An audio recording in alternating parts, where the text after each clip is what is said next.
কাহিনী গাল গল্প বলে আপনার অযথা মূল্যবান সময় আমরা নষ্ট করতে চাই না।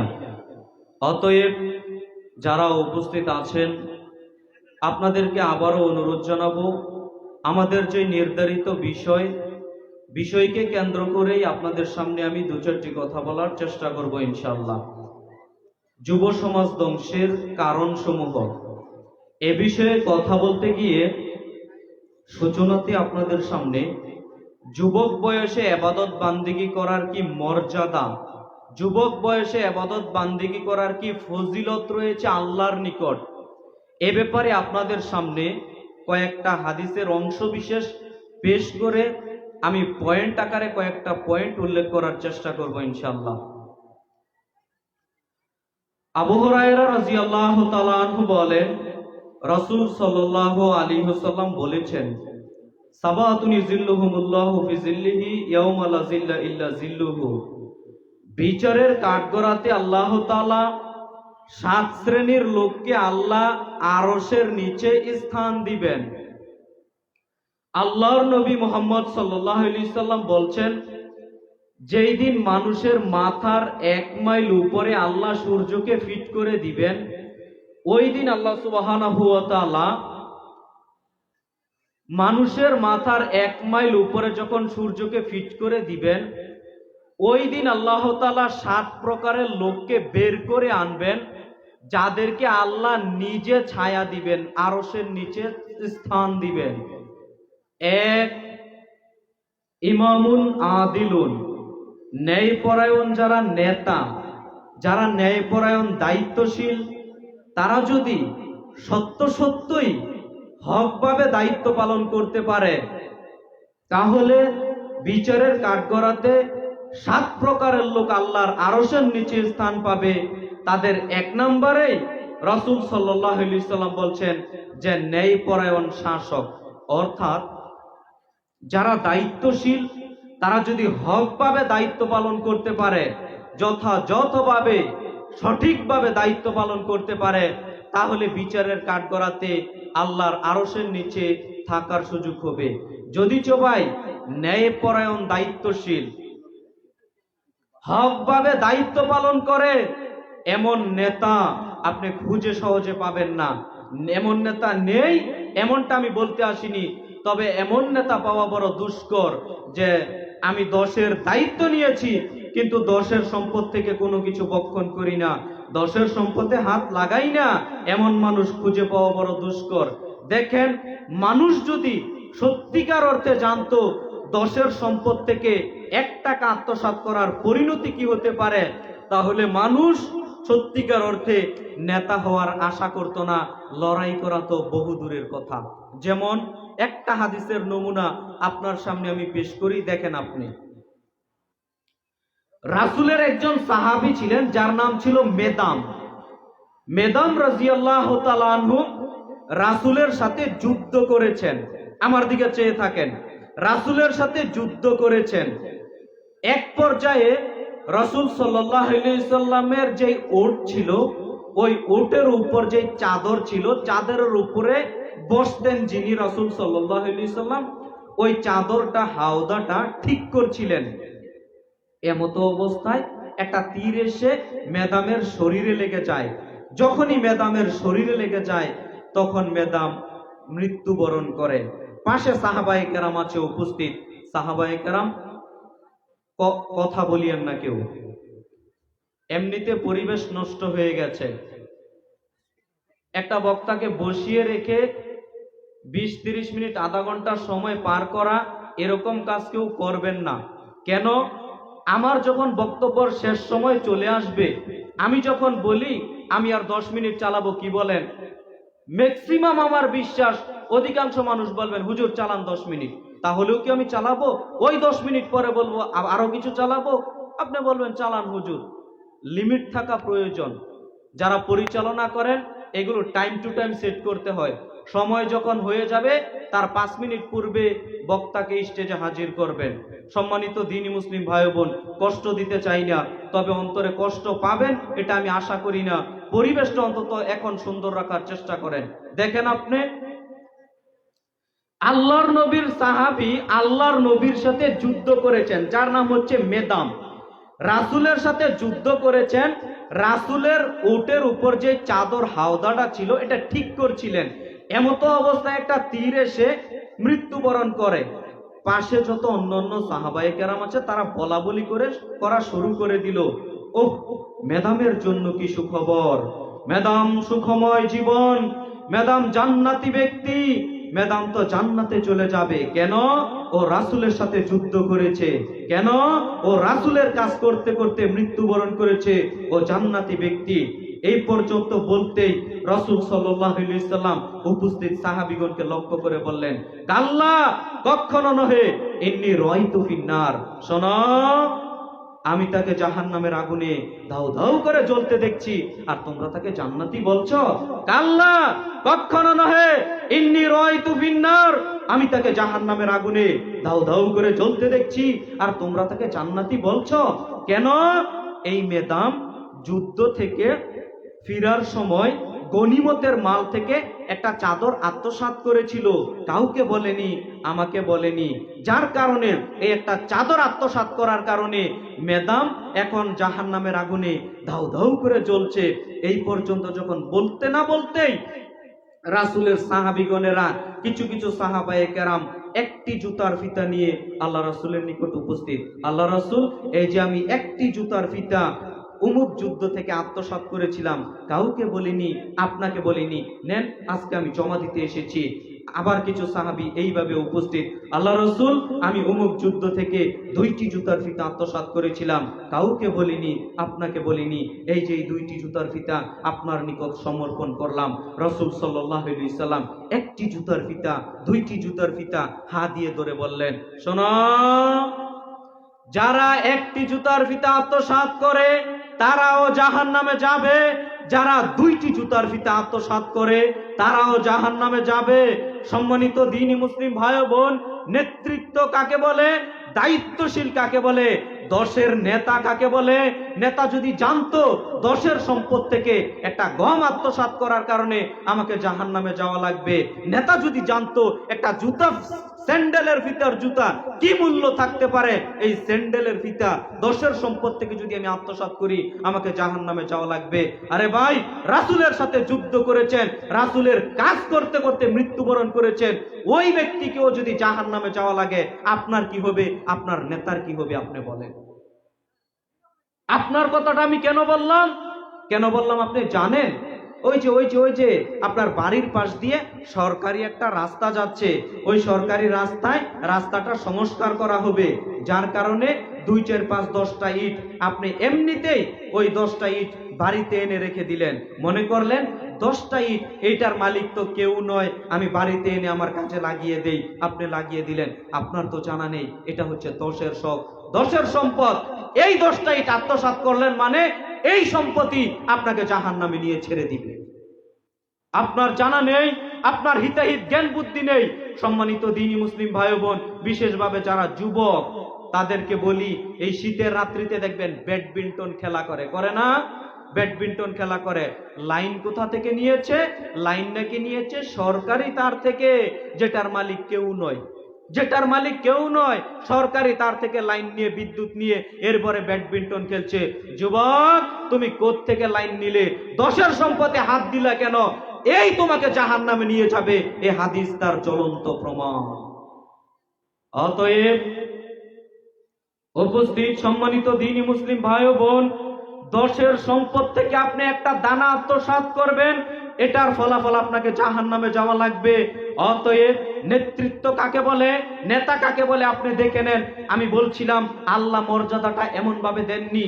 আল্লাহ বলছেন, আল্লাহর নবী বলেছেন, বিচারের কাঠগড়াতে 7 শ্রেণীর লোক আল্লাহর আরশের নিচে স্থান পাবে।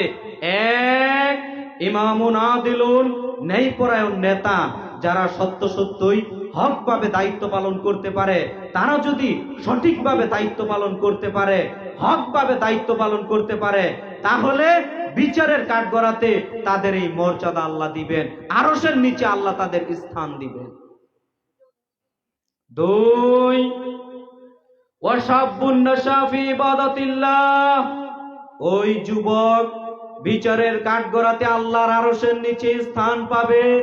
যেই যুবক ছোটবেলা থেকে ইবাদত বান্দিগি করে করে বড় হয়েছে, যেই যুবক 7 বছর বয়স থেকে সালাত আদায় করা শুরু করে দিয়েছে, যেই যুবক 10-12 বছর থেকে সালাত শুরু করে দিয়েছে, একেবারে ছোটবেলা থেকে টাকনুর নিচে কাপড় পরিধান করে না, যেই যুবক দাড়িগুলো ছেড়ে দিয়েছে, যেই যুবক হারামকে ছেড়ে দিয়েছে, যেই যুবক বেগানা নারীদের পিছনে ছুটে না, অর্থাৎ যৌবন পার করেছে ইবাদত বান্দিগি দিয়ে, আল্লাহর নবী মুহাম্মদ সাল্লাল্লাহু আলাইহি সাল্লাম দ্বিতীয় নম্বরে বললেন ওই ব্যক্তিও বিচারের কাঠগড়াতে আল্লাহর আরশের নিচে স্থান পাবে, যেই যুবক ছোটবেলা থেকে ইবাদত বান্দিগি করে করে বড় হয়েছে। অতএব উপস্থিত যারা যুবক ভাই আছেন, আপনাদেরকে আমি অনুরোধ করে গেলাম, এই যুবক বয়স মাত্র 20, মাত্র 30, মাত্র 40, এখন যৌবন বয়স আপনার, আপনি এই বয়স ভাই কাজে লাগানোর চেষ্টা করেন, রবকে সন্তুষ্ট করার চেষ্টা করেন। এই বয়সে যদি আপনি আল্লাহকে সন্তুষ্ট করতে না পারেন, এই বয়সে যদি আপনি আল্লাহকে সন্তুষ্ট করতে না পারেন, তাহলে আপনি কোন বয়সে আল্লাহকে সন্তুষ্ট করবেন? আপনি বলেন আমাকে। সম্মানিত দ্বীনি মুসলিম ভাই ও বোন, আমি আপনাকে বলতে চাচ্ছিলাম, মূলত হাদিসের লম্বা অংশ আমি ছেড়ে চলে যাচ্ছি, নইলে আমি আলোচনার এক পর্যায়ে যেতে পারবো না, যেটা আমার আলোচনার বিষয়ের সাথে সংশ্লিষ্ট থাকবে, ওই পয়েন্টটা শুধু আপনার সামনে আমি বলে চলে গেলাম। তবে মনে রাখবা যুবক, যুবক বয়সে যদি ইবাদত বান্দিগি করতে পারো, তাহলে বিচারের কাঠগড়াতে আল্লাহর আরশের নিচে স্থান পাবা। বিচারের কাঠগড়া কি যুবক নিজেই জানে না। বিচারের কাঠগড়া মানে এখন এই রৌদ্রের সময় খোলা আকাশের নিচে একটা মানুষ কয় মিনিট ভাই দাঁড়িয়ে থাকতে পারে বলেন? রোদের প্রখরতা কত বেশি, রোদের তাপ কত বেশি, অথচ এই সূর্যটা কত লক্ষ কিলোমিটার উপরে আছে, তা কে জানে? আল্লাহই ভালো জানে। অথচ বিচারের কাঠগড়াতে আল্লাহ তাআলা মানুষের মাথার 1 মাইল উপরে সূর্যকে ফিট করে দিবেন। রাসূল সাল্লাল্লাহু আলাইহি সাল্লাম বিবরণ দিতে গিয়ে তিনি এইভাবে বললেন, আল্লাহ তাআলা যখন সূর্যকে মানুষের মাথার 1 মাইল উপরে ফিট করে দিবেন, মানুষের শরীর থেকে ঘাম ঝরতে ঝরতে ঝরতে ঝরতে, শরীর থেকে ঘাম ঝরতে ঝরতে ঝরতে ঝরতে মানুষের হাঁটু পর্যন্ত হয়ে যাবে, মানুষের কোমর পর্যন্ত হয়ে যাবে, মানুষের বুক, গলা, নাক পর্যন্ত হয়ে যাবে। রাসূল সাল্লাল্লাহু আলাইহি সাল্লাম এইভাবে বিবরণ দিলেন। ভাই, আপনাকে আমি এই বাক্য কি দিয়ে বুঝাতে পারি? আপনার শরীর থেকে ঘাম ঝরতে ঝরতে ঝরতে ঝরতে একেবারে নদীতে রূপান্তরিত হয়ে যাবে ওই কিয়ামতের মাঠ, আপনাকে আমি কি দিয়ে বুঝাতে পারি? আল্লাহর নবী মুহাম্মদ সাল্লাল্লাহু আলাইহি সাল্লাম বলেন, ওই দিন মানুষ সূর্যের তাপে থাকবে না, আল্লাহর আরশের নিচে স্থান পাবে 7 প্রকারের লোক। তাদের দ্বিতীয় শ্রেণীর কথা রাসূল সাল্লাল্লাহু আলাইহি সাল্লাম যাদের কথাটা বললেন, তারাই হলো যুবক, তারাই হলো যুবক, তারাই হলো যুবতী। তারা যদি সত্যিকার অর্থে যুবক যুবতী বয়সে আল্লাহকে সন্তুষ্ট করতে পারে, আল্লাহর ইবাদত বান্দিগি করতে পারে, তাহলে রবকে সন্তুষ্ট করা সম্ভব। সম্মানিত দ্বীনি মুসলিম ভাই ও বোন, আপনাদেরকে আমি অনুরোধ জানাবো, যৌবনকে কাজে লাগানোর চেষ্টা করেন। এখনকার যুবক মানুষ যৌবনকে কাজে লাগানোর চেষ্টা করে না। রাত 1টা, রাত 2টা, রাত 3টা, 4টা মোবাইল টিপতে টিপতে, ফেসবুক টিপতে টিপতে, ইউটিউব চালাতে চালাতে চালাতে কখন যে ঘুমিয়ে গেছে ও যুবক নিজেই জানে না, কখন ফজরের সালাত আদায় করবে। এই ছেলেগুলো চুপ করো তো একটু, মুরব্বী একটু দেখবেন। সম্মানিত দ্বীনি মুসলিম ভাই ও বোন, আমি আপনাদের সামনে বলতে চাচ্ছিলাম, আল্লাহর নবী মুহাম্মদ সাল্লাল্লাহু আলাইহি সাল্লামের বাক্যটা আমর ইবনুল মাইমুন আউদি রাদিয়াল্লাহু তাআলা আনহু বলেন, রাসূল সাল্লাল্লাহু আলাইহি সাল্লাম বলেছেন, পৃথিবীর মানুষ শোনো, 5টা জিনিস আসার পূর্বে তোমরা 5টা জিনিসকে মূল্যায়ন করো। যখন 5টা জিনিস এসে পড়বে, তোমরা আর এই 5টা জিনিসকে মূল্যায়ন করতে পারবা না। তার মধ্যে 1, শাবাবাকা কাবলা হারামিক, তোমার যৌবন ফুরিয়ে যাওয়ার পূর্বে তুমি যৌবনের জীবনটাকে মূল্যায়ন করো। আল্লাহর নবী মুহাম্মদ সাল্লাল্লাহু আলাইহি সাল্লাম বলছেন, পৃথিবীর মানুষ শোনো, 5টা জিনিস আসার পূর্বে তোমরা 5টা জিনিসকে মূল্যায়ন করো। যখন এই 5টা জিনিস এসে পড়বে, এই 5টা জিনিসকে আর মূল্যায়ন করতে পারবে না। তার মধ্যে একটা হচ্ছে, রাসূল সাল্লাল্লাহু আলাইহি সাল্লাম বলেন, শাবাবাকা কাবলা হারামিক, তোমার যৌবন ফুরিয়ে যাওয়ার পূর্বে তুমি তোমার যৌবনকে মূল্যায়ন করো। তার মানে আপনার যদি যৌবন জীবন ফুরিয়ে যায়, আপনার যদি যৌবন জীবন ফুরিয়ে যায়, তাহলে আপনি যতই চেষ্টা করেন যৌবন জীবনকে কাজে লাগানোর জন্য, আর কাজে লাগানো সম্ভব নয়। উপস্থিত যারা মুরব্বিয়ানি কেরাম আছে, তারা যদি মনে করে আমার বয়স তো এখন 60 বছর, আমি যদি এখন যৌবনে ফিরে যেতে চাই, ফিরে যেতে পারবে? ফিরে যেতে পারবে? পারবে না, এটা অসম্ভব। তাই রাসূল সাল্লাল্লাহু আলাইহি সাল্লাম বলছেন, শোনো পৃথিবীর মানুষ, 5টা জিনিস এসে পড়লে এই 5টা জিনিসকে আর মূল্যায়ন করতে পারবে না। তার 1 নম্বরে আমি নবী মুহাম্মদ সাল্লাল্লাহু আলাইহি সাল্লাম বলছি, তোমার যৌবন ফুরিয়ে যাওয়ার পূর্বে তুমি যৌবনকে কাজে লাগাও। যৌবনকে কাজে লাগাও মানে, যৌবনকে কাজে লাগাও মানে অর্থাৎ যৌবন বয়সে ইবাদত বান্দেগী করার চেষ্টা করো। যৌবন বয়সে একটু তাহাজ্জুদ সালাত আদায়ের চেষ্টা করো। যৌবন বয়সে ফরজ সালাতের চেষ্টা করো। যৌবনে তুমি নফল ইবাদত করতে পারো, ফরজ ইবাদত করতে পারো। বৃদ্ধ বয়স ভাই, মানুষের মনটা চায় যে আমি 2-4 রাকাত নফল সালাত বেশি আদায় করব, কিন্তু শরীরে যে কুলায় না, কি করে আদায় করবে? শরীরে তো দিচ্ছে না।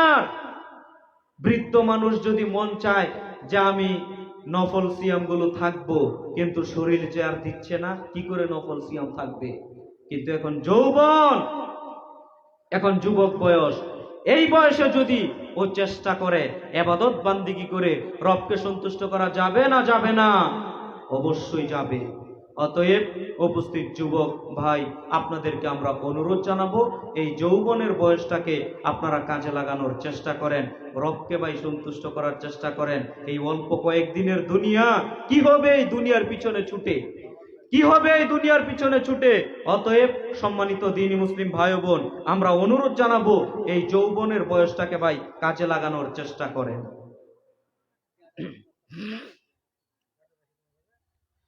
ইবনে মাসউদ রাদিয়াল্লাহু তাআলা আনহু বলেন, রাসূল সাল্লাল্লাহু আলাইহি ওয়াসাল্লাম বলেছেন, লা তাযুলু কদামা ইবনে আদম ইয়াউমাল কিয়ামা হাত্তা ইউসালান খামস। রাসূল সাল্লাল্লাহু আলাইহি ওয়াসাল্লাম বলছেন, বিচারের কাঠগড়াতে আল্লাহ তাআলা প্রত্যেকটা আদম সন্তানকে 5টা প্রশ্ন জিজ্ঞাসা করবেন। কোন আদমের ছেলে মেয়েকে 5টা প্রশ্ন করার পূর্বে আল্লাহ 1 পা আগাতেও দিবেন না, 1 পা পিছাতেও দিবেন না। কোন আদমের ছেলে মেয়ে 1 পা আগাতেও পারবে না, 1 পা পিছাতেও পারবে না।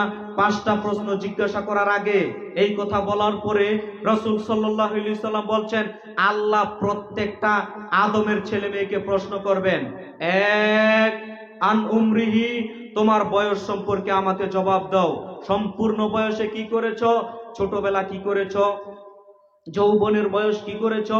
বৃদ্ধ বয়স কি করেছো? আমাকে বুঝিয়ে দাও। আল্লাহ জিজ্ঞাসা নিবেন। আল্লাহর নবী মুহাম্মদ সাল্লাল্লাহু আলাইহি সাল্লাম বলছেন, বিচারের কাঠগড়াতে আল্লাহ প্রত্যেকটা আদম সন্তানকে 5টা প্রশ্ন জিজ্ঞাসা করবেন। এই 5টা প্রশ্নের উত্তর দেওয়ার আগ পর্যন্ত কোন আদমের ছেলে মেয়ে 1 পা আগাতেও পারবে না, 1 পা পিছাতেও পারবে না। রাসূল সাল্লাল্লাহু আলাইহি সাল্লাম এই কথা বলে বলছেন, আল্লাহ কিয়ামতের মাঠে প্রত্যেকটা আদম সন্তানকে 1 নাম্বার প্রশ্ন করবেন, আন উমরিহি, সম্পূর্ণ বয়স আমাকে বুঝিয়ে দাও। তার মানে আপনাকে সম্পূর্ণ বয়স A to Z আপনাকে বুঝাতে হবে। আপনি কি বুঝানোর জন্য প্রস্তুত আছেন? যুবক ভাই, বুঝানোর জন্য কি প্রস্তুত আছেন আপনি? মুরব্বী, সম্পূর্ণ বয়স আল্লাহকে বুঝাতে হবে। দেখেন, আপনি তো চায়ের দোকানে বসে শুধু মানুষের গীবত বদনাম করেন, আর একটা 3 ঘন্টার সিনেমা পার করে চলে আসেন 1 কাপ চা খেয়ে, আপনার কি হবে? সম্মানিত দ্বীনি মুসলিম ভাই ও বোন, সম্পূর্ণ বয়স আল্লাহ জিজ্ঞাসা করবেন। রাসূল সাল্লাল্লাহু আলাইহি সাল্লাম 2 নম্বর বাক্যে বলছেন, ওয়া আন শাবাবিহি, আল্লাহ তাআলা 2 নম্বর প্রশ্ন ওই ব্যক্তিকে করবেন, তুমি তোমার যৌবন জীবনটাকে আমাকে বুঝিয়ে দাও। ওয়ান শাবাবিহি, তুমি তোমার যৌবন জীবনটাকে আমাকে বুঝিয়ে দাও। তার মানে 1 নাম্বার প্রশ্ন করবেন, আন উমরিহি, সম্পূর্ণ বয়স বুঝিয়ে দাও। আমার আলোচনা বুঝতে হবে, সম্পূর্ণ বয়স আপনি আল্লাহকে বুঝালেন, যে করে হোক বুঝালেন, আল্লাহ আমি ছোট বয়সে এই করেছি, আল্লাহ আমি যৌবন বয়সে এই করেছি, আল্লাহ আমি বৃদ্ধ বয়সে এই করেছি, আল্লাহকে বুঝালেন। আল্লাহ আবার আপনাকে প্রশ্ন করবেন, ওয়ান শাবাবিহি, যৌবন জীবনে কি করেছো আমাকে বুঝিয়ে দাও। নেন এবার। আপনি বলতে পারেন, হুজুর এক নাম্বার প্রশ্নের ভিতর তো 2 নাম্বার প্রশ্ন আছে। কেন? আল্লাহ প্রথম প্রশ্ন করবেন সম্পূর্ণ বয়স বুঝিয়ে দাও, তার মধ্যে যৌবনকাল আছে না নাই? কথা বলেন, আছে না নাই? আছে। 2 নাম্বার প্রশ্ন আল্লাহ আবার গুরুত্ব দিয়ে বলছেন তোমার সম্পূর্ণ বয়স তো তুমি আমাকে বুঝালে, এবার দ্বিতীয় প্রশ্নের জবাব দাও, ওয়া আন শাবাবিহি, যৌবন জীবনে কি করেছো আমাকে বুঝিয়ে দাও। তার মানে আপনি যৌবনের গুরুত্ব দিচ্ছেন না, আপনি যৌবনের গুরুত্ব দিচ্ছেন না, যুবক বয়সের গুরুত্ব আপনি তোয়াক্কা করছেন না, অথচ আল্লাহ গুরুত্ব দিচ্ছেন। আল্লাহ প্রত্যেকটা যুবককে প্রশ্ন করবেন যৌবন কি করেছো আমাকে বুঝিয়ে দাও। আল্লাহ প্রশ্ন করবেন ভাই, চারটিখানি কথা আপনি মনে করবেন না। আল্লাহ যেখানে প্রশ্ন করবেন, অথচ উপস্থিত বৈঠকের প্রত্যেকটা মানুষকে যদি বলি ভাই কবরে কয়টা প্রশ্ন হবে, সবাই ফেল ফেল করে বলবেন হুজুর কবরে 3টা প্রশ্ন হবে, এই প্রশ্ন হবে, এই প্রশ্ন হবে, এই প্রশ্ন হবে, প্রশ্ন সহ প্রশ্নের উত্তর সহ মুখস্থ আছে। অথচ কিয়ামতের মাঠে আল্লাহ প্রশ্ন করবেন, কিয়ামতের মাঠে আল্লাহ প্রশ্ন করবেন। কয়টা মানুষ এই চিন্তা করে দুনিয়াতে বলেন? কয়টা যুবক মানুষ চিন্তা করে আমি যে যৌবন বয়সে নাচ গান দেখছি মোবাইলে আমার কি হবে? কয়টা যুবক মানুষ চিন্তা করে আমি যে যৌবন বয়সে আরেকটা মেয়ের পিছনে ঘোরাঘুরি করছি আমার কি হবে? কয়টা যুবক মানুষ চিন্তা করে আমি যে যৌবন বয়সে নেশাদার দ্রব্য ভক্ষণ করছি আমার কি হবে? আমি যে যৌবন বয়সে জুয়া খেলায় পড়ে আছি আমার কি হবে? কয়টা যুবক চিন্তা করে বলেন? সম্মানিত দ্বীনি মুসলিম ভাই ও বোন, আপনাদের আমি বলতে চাচ্ছি ভাই, যৌবনকে মূল্যায়নের চেষ্টা করবেন। 3 নাম্বার প্রশ্ন করবেন সম্পদ কিভাবে আয় করেছেন, 4 নাম্বার প্রশ্ন করবেন সম্পদ কিভাবে ব্যয় করেছেন, 5 নাম্বার প্রশ্ন করবেন ওয়ামাজা আমিলা ফিমা আলেম, যে অনুযায়ী ইলম অর্জন করেছেন ওই অনুযায়ী আমল করেছেন কিনা। অর্থাৎ যে অনুযায়ী আপনার জ্ঞান আছে, যে অনুযায়ী আপনার বিদ্যা আছে, ওই অনুযায়ী আপনি আমল করেছেন কিনা। মুরব্বী, আপনাকে আমি বললাম আপনার টাকা পয়সা আছে, দান করতে হবে, আপনি দান করছেন না, জবাব দিতে হবে। যুবক, তোমাকে আমি বললাম যৌবন বয়স ইবাদত বান্দেগী করতে হবে। ওই যে ওই ছেলেগুলোকে নামান তো একটু, আমার বিরক্ত লাগছে, বসো।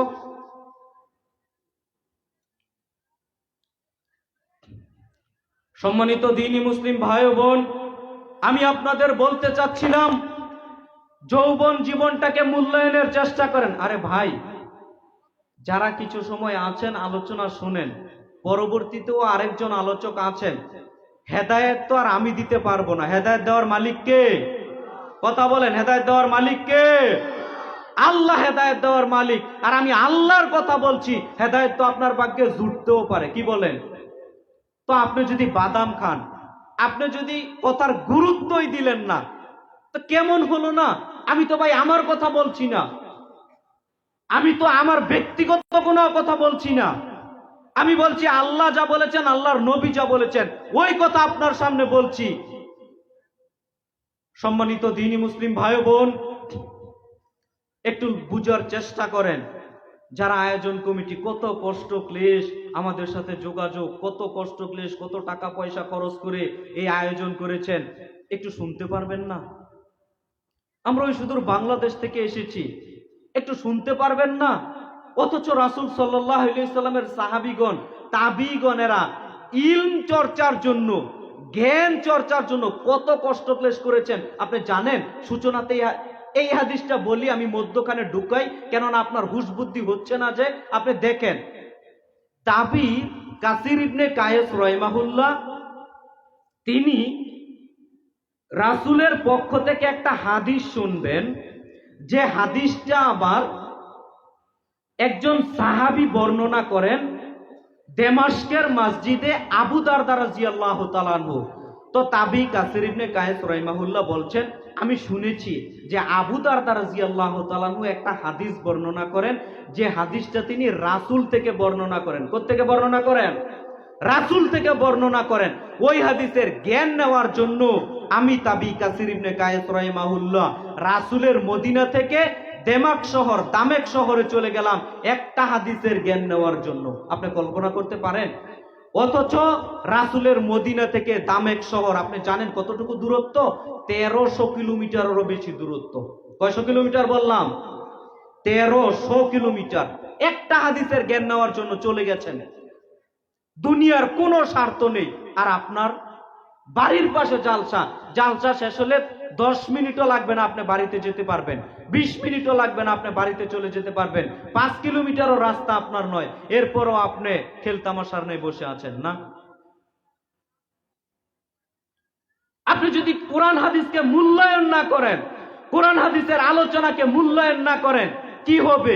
এই বৈঠকে আসি তো আমরা খেলতামাশা করার জন্য। আপনার কথা আমি বলছি, যারা শ্রোতা আছে অধিকাংশ প্রায় শ্রোতার নিয়ত থাকে খারাপ। হুজুর কেন এই কথা বললেন? জি, আমি বললাম এই কথা কেন। ওই শ্রোতা মনে করে বাংলাদেশ থেকে মাওলানা এসেছে, দেখি কেমন লাগে, যদি ভালো লাগে শুনবো, নাইলে উঠে চলে যাব। যাই জালসাতে, আজকে জালসাতে যাই, জালসাতে যাব, পাশে মেলা হচ্ছে, মেলাতে একটু আনন্দ ফুর্তি করব আর একটু কথা শুনবো, তারপরে আবার ঘুরে ফিরে আবার বাড়িতে চলে যাব। তো আপনি ভোগ করার জন্য তো এসেছেন। সত্যিকার অর্থে সাহাবীগণের ত্যাগ তিতিক্ষা কি ছিল, তাবিগণের ত্যাগ তিতিক্ষা কি ছিল, আপনি কল্পনা করতে পারেন? 1300 কিলোমিটার কি আপনি হাতের কিছু মনে করলেন নাকি? আর এখনকার মতো যানবাহনও ছিল না। আমি বাংলাদেশ থেকে আপনার এখানে এসেছি, এরপরও 1300 কিলোমিটার হবে না। অথচ একটা হাদিসের জ্ঞান নেওয়ার জন্য চলে গেছেন সাহাবীর নিকট। কেন? তারা জ্ঞান চর্চা করতে চেয়েছেন। যখন গেছেন, আবু দারদা রাদিয়াল্লাহু তাআলা আনহু বলছেন, শুনেন, রাসূল সাল্লাল্লাহু আলাইহি সাল্লাম বলেছেন, মান সালাকা তরিকান ইয়ালতামিস ফিহি ইলমান সাহালাল্লাহু লাহু বিহি তরিকান ইলাল জান্নাহ। আল্লাহর নবী মুহাম্মদ সাল্লাল্লাহু আলাইহি সাল্লাম বলেছেন, যেই ব্যক্তি জ্ঞান অর্জনের পথ তালাশ করে, জ্ঞান অর্জনের পথ অনুসন্ধান করে, জ্ঞান অর্জনের পথ খোঁজে, আল্লাহ তাআলা তার জন্য জান্নাতের পথগুলো সহজ করে দেন। সুবহানাল্লাহি ওয়া বিহামদিহি। অতএব সম্মানিত দ্বীনি মুসলিম ভাই ও বোন, আপনাকে আমি বলছিলাম, আপনি যদি সত্যিকার অর্থে, এখন যারা বসে আছেন না, আমি সত্যিকার অর্থে অনুধাবন করছি, আপনারা প্রকৃত বাক্যে জালসা শুনতে এসেছেন, আলোচনা শুনতে এসেছেন, কোরআন হাদিসের জ্ঞান নেওয়ার জন্য এসেছেন। আর যদি রাতও বেশি হয়েছে, কার দোষ দিব? সম্মানিত দ্বীনি মুসলিম ভাই বোন, আপনাকে আমি বলছি, একটু ধৈর্য ধারণ করার চেষ্টা করেন। কেন? এই বৈঠক প্রতিদিন কি করা সম্ভব? কথা বলেন, এরকম বৈঠক প্রতিদিন করা সম্ভব না। সম্মানিত দ্বীনি মুসলিম ভাই বোন, দেখেন, যুব সমাজ ধ্বংসের কারণের কথা আমি বলবো। যুব সমাজ ধ্বংসের কয়েকটা পয়েন্ট আমি বলার চেষ্টা করব ইনশাআল্লাহ। একটু যারা মুরব্বী আছেন তারাও থাকেন, মা বোনেরা তো আছেন উপস্থিত, যুবক ভাই আপনিও থাকেন, আপনার উপকার হতে পারে ইনশাআল্লাহ। 1 নাম্বার যুব সমাজ ধ্বংসের কারণ পিতামাতা। কি নাম বললাম? কথা বলেন, কি নাম বললাম? পিতামাতা। হুজুর, যুব সমাজ ধ্বংসের কারণের কথা বলছেন, 1 নাম্বার পিতামাতার কথা কেন বলছেন? জি, 1 নাম্বার পিতামাতা। জি, 1 নাম্বার পিতামাতা। কেন পিতামাতার কথা বললাম আপনি জানেন? ওই সন্তানটা যখন জন্মগ্রহণ করেছে, যেইভাবে সন্তান গড়ানোর কথা ছিল, লালন পালন করার কথা ছিল, ওই অভিভাবক, ওই মা, ওই বাপ সত্যিকার অর্থে ওই সন্তানটাকে প্রকৃতভাবে লালন পালন করতে পারেনি। যার কারণে ওই যখন যুবক হয়েছে, ও একেবারে ধ্বংসপ্রাপ্তদের কাতারে চলে গেছে, ও ক্ষতিগ্রস্তদের একজন হয়ে গেছে। যার কারণে প্রথম দায়ভারটা কাকে নিতে হবে? পিতামাতাকে নিতে হবে। হুজুর, পিতামাতার দোষটা এত সহজে দিয়ে দিলেন? জি, আমি দেইনি, আল্লাহর নবী দিয়েছেন। আমি দেইনি, আল্লাহর নবী দিয়েছেন। কেন বললাম? আল্লাহর নবী মুহাম্মদ সাল্লাল্লাহু আলাইহি সাল্লাম বলছেন, প্রত্যেকটা সন্তান, সহিহ বুখারীতে পেয়ে যাবেন, যখন জন্মগ্রহণ করে তখন ইসলামী ফিতরত নিয়ে জন্মগ্রহণ করে। আল্লাহর নবী মুহাম্মদ সাল্লাল্লাহু আলাইহি সাল্লাম এরপরে বলছেন, এরপরে ওই সন্তানটাকে ইহুদি বানিয়ে দেয়, খ্রিস্টান বানিয়ে দেয়, বৌদ্ধ বানিয়ে দেয়, মূর্তি পূজক বানিয়ে দেয়, বেনামাজি বানিয়ে দেয়। তার পিতামাতা, পিতামাতা তাকে ইহুদি বানিয়ে দেয়, পিতামাতা তাকে খ্রিস্টান বানিয়ে দেয়, পিতামাতা তাকে মূর্তি পূজক বানিয়ে দেয়। কিন্তু সন্তান যখন জন্মগ্রহণ করে, পরিপূর্ণ ইসলামী ফিতরতের উপর সন্তান জন্মগ্রহণ করে। তো পিতামাতার দোষটা কি আসলো না? পিতামাতাই তো তাকে ইহুদি খ্রিস্টান বানায়, মূর্তি পূজক বানায়। আর আমি বলি, মুসলিম ঘরের সন্তানকে পিতামাতাই বেনামাজি বানিয়ে দেয়, মুসলিম ঘরের সন্তানকে পিতামাতাই বেপরদাশীল বানিয়ে দেয়। কেন হুজুর? দেখেন আল্লাহর নবী মুহাম্মদ সাল্লাল্লাহু আলাইহি সাল্লামের একটা হাদিস আপনার সামনে আমি অনুবাদ করি, আবু দাউদে পেয়ে যাবেন। রাসূল সাল্লাল্লাহু আলাইহি সাল্লাম বলেন, মুরু সাবিয়া বিস-সালাত ইযা বালাগা সাবা সিনিনা ওয়া ইযা বালাগা আশারা সিনিনা ফাজরিবুহু আলাইহা। আল্লাহর নবী মুহাম্মদ সাল্লাল্লাহু আলাইহি সাল্লাম বলছেন, শোনো পৃথিবীর অভিভাবকগণ, তোমার সন্তানের বয়স যখন 7 বছর হয়ে যাবে। দেখেন আল্লাহর নবী আপনার ছোট্ট বাচ্চাটাকে বললেন না, আল্লাহর নবী আপনি মা আপনাকে বললেন, আল্লাহর নবী আপনি বাপ আপনাকে উদ্দেশ্য করে বলছেন, শোনো পৃথিবীর অভিভাবক, মুরু সাবিয়া বিস-সালাত ইযা বালাগা সাবা সিনিনা ওয়া ইযা বালাগা আশারা সিনিনা ফাজরিবুহু আলাইহা। রাসূল সাল্লাল্লাহু আলাইহি সাল্লাম বলছেন, শোনো অভিভাবক, তোমার সন্তানের বয়স যখন 7 বছর হয়ে যাবে তখন তুমি তোমার সন্তানকে সলাতের জন্য নির্দেশ প্রদান করো, সলাতের জন্য বলো। যখন 7 হয়ে গেছে বলো তুমি, আব্দুল্লাহ তোমার বয়স 7, তুমি সলাত আদায় করো। রহিমা তোমার বয়স 7, তুমি সলাত আদায় করো। আব্দুল্লাহ তোমার বয়স 8, 9, 10 হয়েছে, তুমি সলাত আদায় করো। রহিমা তোমার বয়স 8, 9, 10 হয়েছে, তুমি সলাত আদায় করো। 10 পর্যন্ত বলবেন। আল্লাহর নবী বলছেন 10 বছরে উপনীত হয়েছে, এরপরেও সলাত আদায় করে না। আপনার মেয়ের নাম রহিমা, ওর 10 বছর হয়েছে, এরপরেও সলাত আদায় করে না। আল্লাহর নবী বলছেন ফাজরিবুহু আলাইহা, এরপরে তাকে পিটাও, পিটিয়ে মসজিদে নিয়ে যাও, পিটিয়ে মসজিদে নিয়ে যাও, পিটিয়ে সলাতের জন্য হুকুম করো, জারি করো, আদেশ করো। ও সলাত আদায় করে না কেন? আল্লাহর নবী কাকে বললেন ভাই? কথা বলেন, কাকে বললেন? পিতা মাতাকে বললেন, অভিভাবককে বললেন। অভিভাবক এরকম আছে দায়িত্বশীল যে আমি আমার সন্তানকে নামাজ পড়ে না বলে পিটাই? এমন অভিভাবক আছে? উপস্থিত অনেক মা উপস্থিত আছে, অনেক সম্মানিত মা উপস্থিত আছে। এমন মা কি আপনি স্টেজে প্যান্ডেলে খুঁজে পাবেন যে এমন মা আছে?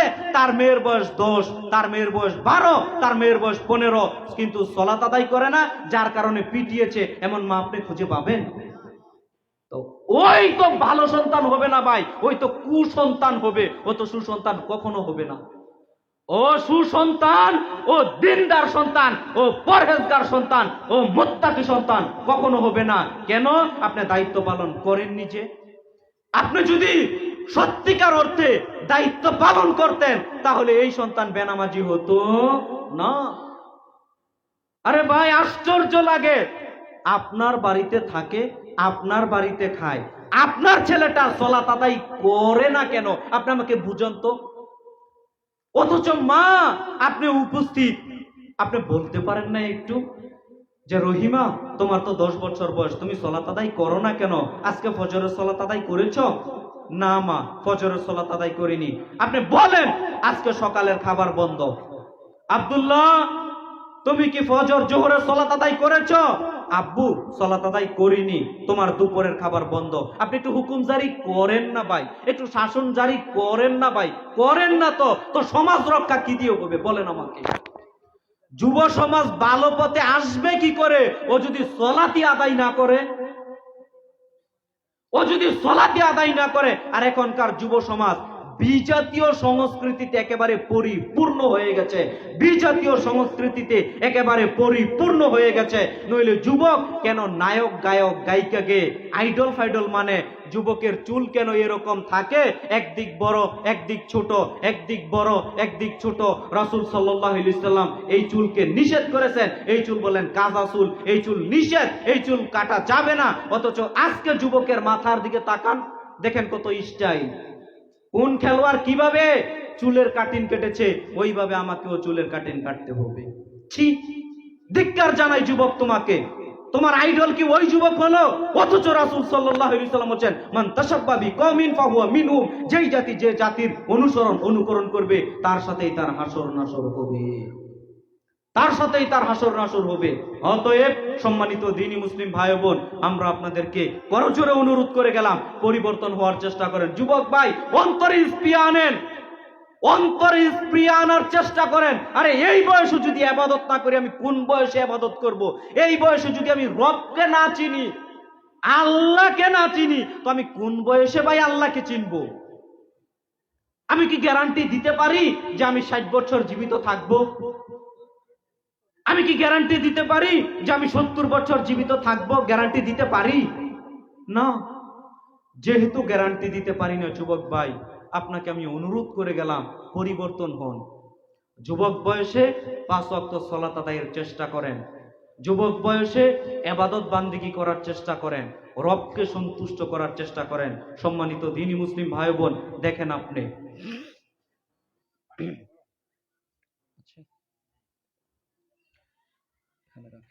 আমি বলছিলাম যুবক বয়সে ইবাদত বান্দিগি করতে হবে।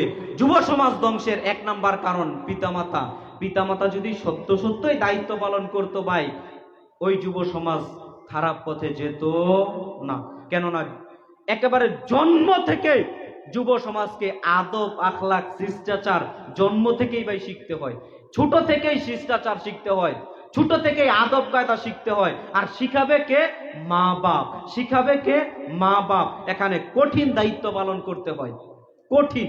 আপনার সন্তানের জন্য আপনি একটা পোশাক কিনে এনেছেন, ওই পোশাকের মধ্যে প্রজাপতির ছবি রাখেন, ওই পোশাকের মধ্যে প্রজাপতির ছবি, ওই পোশাকের মধ্যে একটা গেঞ্জি কিনে নিয়ে এসেছেন, ওই গেঞ্জির মধ্যে বাঘের ছবি, বাঘের।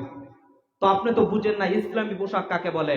আপনি আপনার মেয়ের জন্য, যুবতী মেয়ের জন্য পোশাক কিনে নিয়ে এসেছেন ডানা কাটা এমন পোশাক কিনে নিয়ে এসেছেন, যেই পোশাক পরলেও আবার না পরলেও হাড় ঠিকই দেখা যায়, অঙ্গ প্রত্যঙ্গ ঠিকই বোঝা যায়, এমন পোশাক আপনি বাপ আপনি কিনে দিয়েছেন। তো আপনার সন্তান আদর্শিক সন্তান, পরহেজগার সন্তান, মুত্তাকি সন্তান কি করে হবে ভাই বলেন? কি করে হবে? সম্মানিত দ্বীনি মুসলিম ভাই ও বোন, আমি আপনাদের অনুরোধ করে গেলাম, আর যারা অভিভাবক আছেন, সন্তানকে অন্তত ভালোভাবে গড়ার চেষ্টা করেন। সন্তানের যদি খেদমত পেতে চান, সন্তানের যদি খেদমত পেতে চান, তো আল্লাহকে চিনা নাগে। আপনি যদি আল্লাহকে চিনাতে ব্যর্থ হন, রবকে চিনাতে যদি আপনি ব্যর্থ হন, তাহলে ভাই কখনো আপনি সফলতা অর্জন করতে পারবেন না। পরকালে এই সন্তান দিয়ে আপনি ভালো কিছু আশা করবেন, এটা কখনো আশা করতে পারেন না ভাই। যেই সন্তান সলাতি আদায় করে না, আপনি মারা যাওয়ার পর ওই সন্তান দান করবে আপনার জন্য? যেই সন্তান সলাতি আদায় করে না, ওই সন্তান আপনার কবরের পাশে গিয়ে 2টা হাত তুলে কিছুদিন পর পর একটু দোয়া করবে আপনি মনে করেছেন? আরে ভাই, আমাকে যিনি সৃষ্টি করেছেন আল্লাহ, আমি ওই আল্লাহকেই ভুলে গেছি। আর আমাকে যিনি জন্ম দিয়েছেন তাকে কি ভুলে যাব না আমি? আমাকে যিনি সৃষ্টি করেছেন ওই সৃষ্টিকর্তাকেই আমি ভুলে বসে আছি, তো আমাকে যিনি জন্ম দিয়েছেন তাকে আমি কি স্মরণে রাখবো? আপনি অভিভাবক কি করে ভাবলেন এটা? আপনি আল্লাহকে চিনাতে পারেননি, যার কারণে সমাজের মধ্যে দেখা যায় অভিভাবকরা আজকে অবহেলিত। যুবক মানুষও বুঝেছে, কি বুঝেছে? আমি এখন যুবক হয়েছি মানে আমি টাকা পয়সা নিজে ইনকাম করতে পারি, নিজেই টাকা পয়সা ইনকাম করতে পারি মানে আমি এখন বীর, আমার কথায় বাপ মাকে উঠতে বসতে হবে। বাপ মা যদি আমার কথা না শোনে তাহলে গার ধাক্কা দিয়ে বাড়ি থেকে বের করে দিব। যুবক এটা বুঝেছে, অথচ যুবক বুঝে না 10 মাস 10 দিন আমাকে কে গর্ভধারণ করে রেখেছে? বাপ নিজে না খেয়ে সন্তানকে খেতে দিয়েছে, বাপ হাড় ভাঙা পরিশ্রম করে ঈদের সময়তে নিজে পোশাক পরিধান না করে সন্তানকে পোশাক কিনে দিয়েছে। ওই যুবক ভুলে গেছে, ওই যুবক জানে না যে বাপের কত পরিশ্রম, বাপ মায়ের কত খেদমত আমার প্রতি যে রয়েছে, ওই যুবক জানে না। যার কারণে যুবক হয়েছে, টাকা পয়সা 2-4টা ইনকাম করতে পারে, এখন বউয়ের কথা শুনে, শ্বশুর শাশুড়ির কথা শুনে বাপ মাকে আর দেখতে পারে না। অথচ মনে রাখবেন, বাপ মার সেবা যত্ন করবেন তো জান্নাতে যেতে পারবেন, আর বাপ মার সেবা যত্ন করবেন না তো জান্নাতে যেতে পারবেন না। আমার কথা নয়, এ কথা রাসূল সাল্লাল্লাহু আলাইহি সাল্লাম বলেছেন। দেখেন আপনি, ইবনে উমর রাদিয়াল্লাহু তাআলা আনহু বলেন, রাসূল সাল্লাল্লাহু আলাইহি সাল্লাম বলেছেন, সালাসাতুন কাদ হারামাল্লাহু আলাইহিমুল জান্নাহ, 3 প্রকারের লোকের জন্য আল্লাহ জান্নাত হারাম করে দিয়েছে।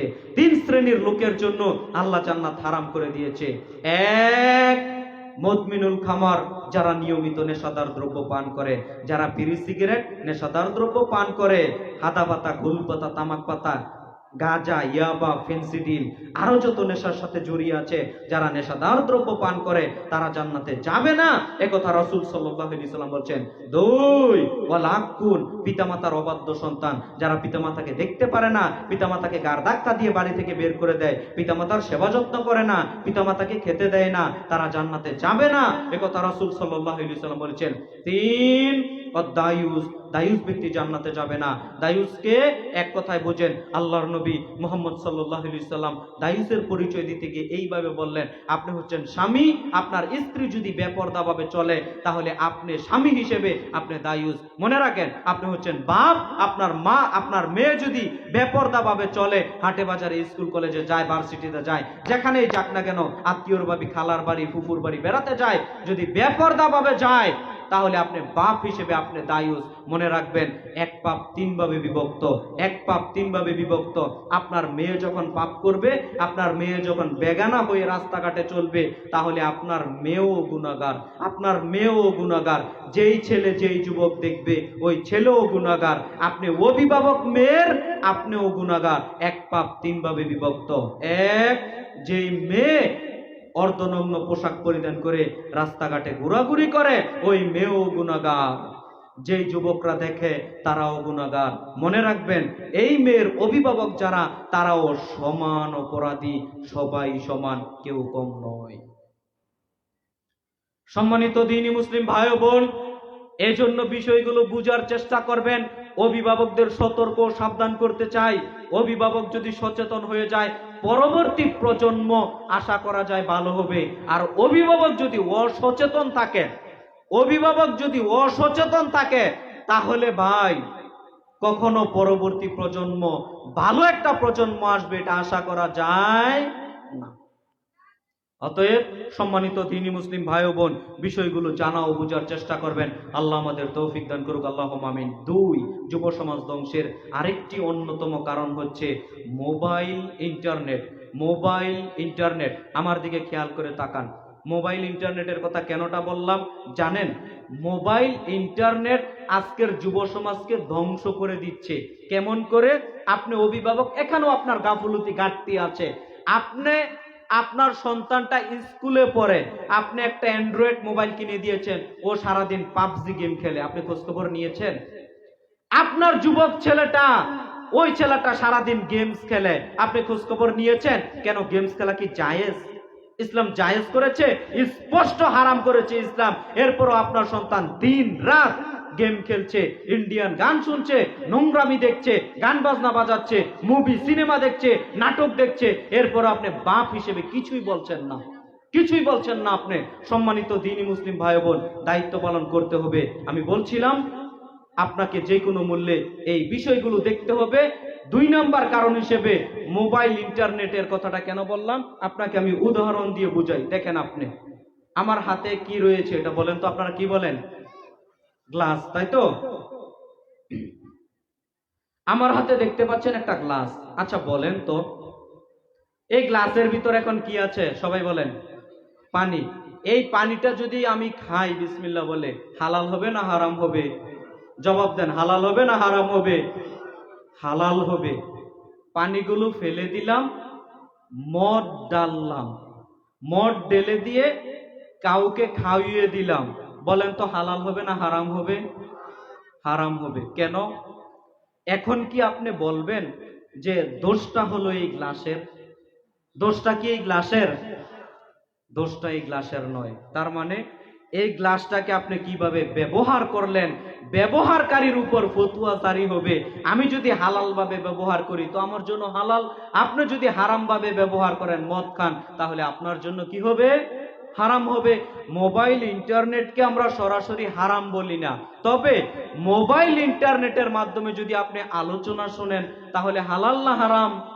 হালাল। মোবাইলের মাধ্যমে যদি আপনি কোরআন তেলাওয়াত শোনেন, হালাল হবে না হারাম হবে? হালাল হবে। মোবাইলের মাধ্যমে যদি আপনি ইসলামিক লেকচারগুলো শুনেন বিভিন্ন শাইখদের, অবশ্যই হালাল হবে। আবার যদি মোবাইলের মাধ্যমে আপনি যেরকম করেন, গান শোনেন, হালাল না হারাম? গেমস খেলেন, হালাল না হারাম? টিভি দেখেন, সিনেমা দেখেন, হালাল না হারাম? হারাম। অর্থাৎ মোবাইল ইন্টারনেট যারা যুবক ভাই আছেন সবার হাতেই আছে। মোবাইল ইন্টারনেট সবার হাতে আছে। আমাদের বাংলাদেশে তো ইন্টারনেট কিন্তু অনেক টাকা লাগে, আপনাদের এখানে ফ্রি চলে। 5G হলে নাকি ফ্রি। এখনকার যুব সমাজের কাছে মোবাইল আছে মানে সারা দিন গান বাজনা নাট্য কত কিছু দেখে পার করছে, অথচ এগুলো হারাম, টোটালি হারাম। আপনি অভিভাবক হিসেবে সতর্ক ও সাবধান থাকার চেষ্টা করবেন। আমরা আল্লাহর নিকট বলি, যেহেতু আলোচক এসেছে আমি আলোচনার সামারি টানার চেষ্টা করি।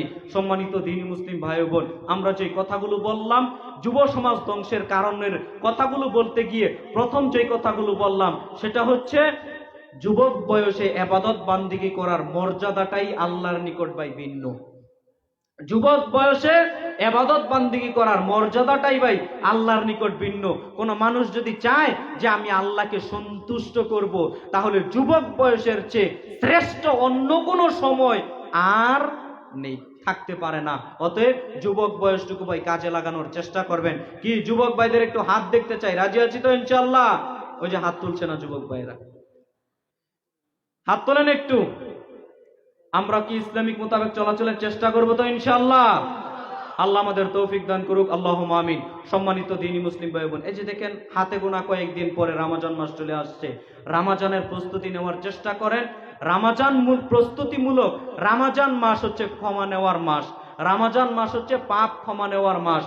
মনে রাখবেন, রমজান মাসে যদি আপনি পাপ ক্ষমা নিতে না পারেন, তাহলে অন্য কোনো মাস নেই যে আপনি পাপ ক্ষমা নিতে পারবেন। কেন?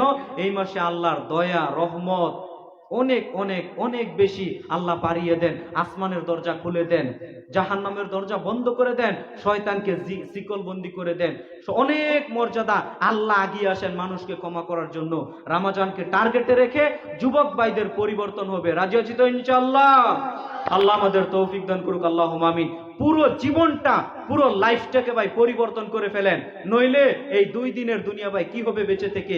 2 দিন পরে হোক 2 দিন আগে হোক মরা লাগবেই, এটা থেকে কেউ রক্ষা পাবে না। যেহেতু মরতেই হবে, অতএব জীবনটাকে ভাই পরিবর্তন করেন, ইসলামের দিকে মাথা নত করার চেষ্টা করেন। আল্লাহ সুবহানাহু ওয়া তাআলা আমাদের সেই তৌফিক দান করুক, আল্লাহুম্মা আমিন। যারা আয়োজন কমিটি সবাইকে আমি ধন্যবাদ জানিয়ে, যারা আয়োজন করেছে, যারা উপস্থিত হয়েছে সবাইকে আল্লাহ সুবহানাহু ওয়া তাআলা উত্তম যাজা, উত্তম প্রতিদান দান করুক, আল্লাহুম্মা আমিন। আপনাদের অনুরোধ করব আলোচনা শেষ পর্যন্ত শুনেন। আমাদের সম্মানিত প্রিয় শেখ আরাফাত বিন আহসান হাফেজাহুল্লাহ আলহামদুলিল্লাহ কোরআন হাদিসের অনর্গল কথা বলে, আপনারা শুনতে থাকেন। ইনশাআল্লাহ আশা রাখি আপনার জীবন পরিবর্তন হতে পারে। অতএব শোনার চেষ্টা করবেন, মানার নিয়তটা রেখে শুনবেন। আল্লাহ আমাদের সেই তৌফিক দান করুক, আল্লাহুম্মা আমিন। এই বলে আমি আমার আলোচনা শেষ করলাম। সুবহানাকা আল্লাহুম্মা বিহামদিক, আশহাদু আল্লা ইলাহা ইল্লা আনতা, আস্তাগফিরুকা ওয়া আতুবু ইলাইক। আসসালামু আলাইকুম ওয়া রাহমাতুল্লাহ।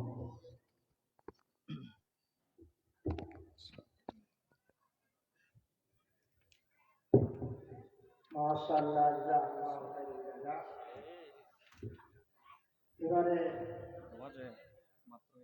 যে সমস্ত বক্তাগণের নাম বলেছেন উনি আপনাদের সামনে উপস্থিত আছেন, কোরআন হাদিসের কথা বলবেন, আপনারা ধৈর্য সহকারে শুনবেন, শোনার পরে পরে আমল করার চেষ্টা করবেন।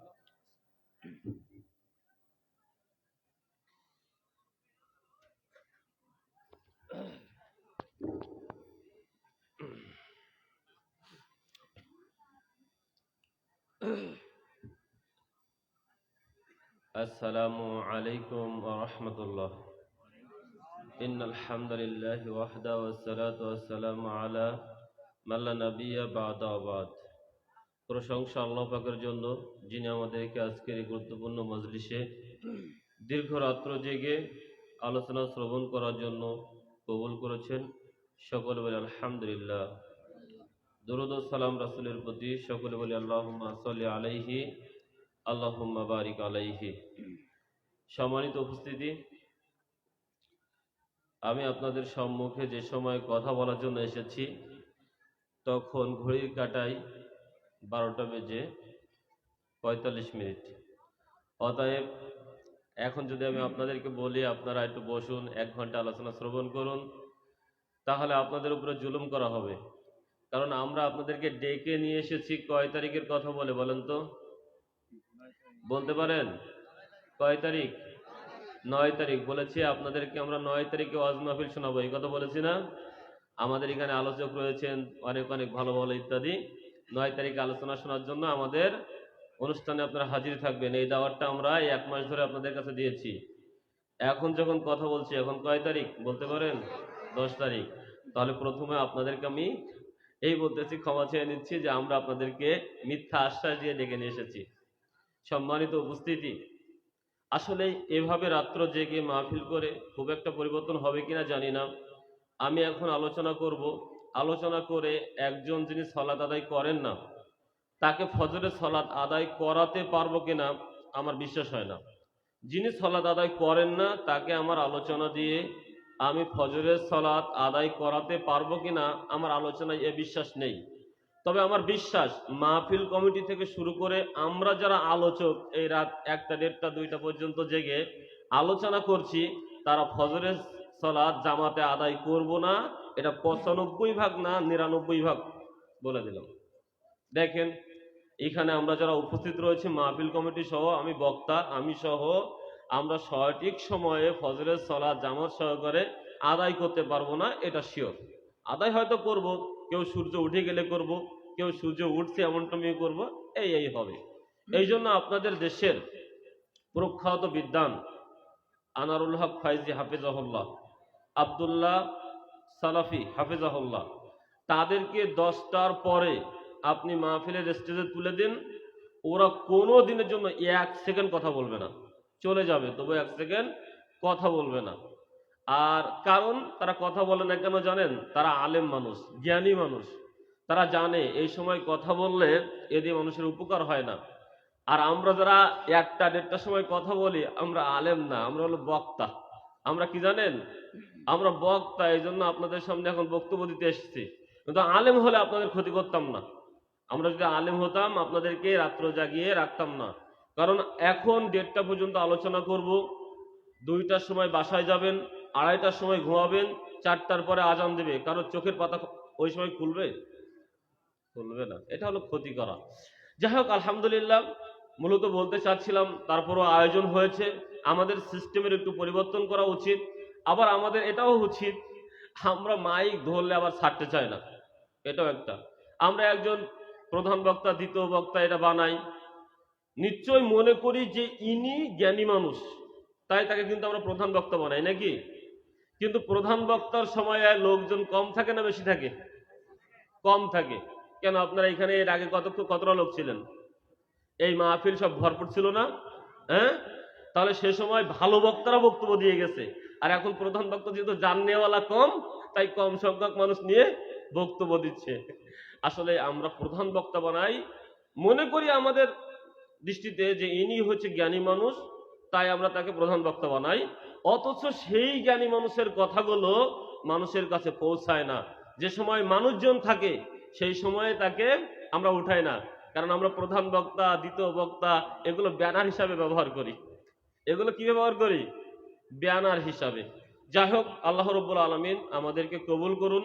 অল্প সময় কথা বলবো, এই জন্য আপনাদেরকে আমি বলবো না আপনারা বসে থাকেন, কারণ জুলুম করব না। তবে ইচ্ছায় যদি আপনারা বসেন, আলহামদুলিল্লাহ, আপনাদের জন্য ফজিলাত রয়েছে, কষ্টের জন্য ফজিলাত রয়েছে। কষ্ট তো অবশ্যই হবে, কষ্ট করে আমাদের চলতেই হয়। আমাদেরকে উচিত যে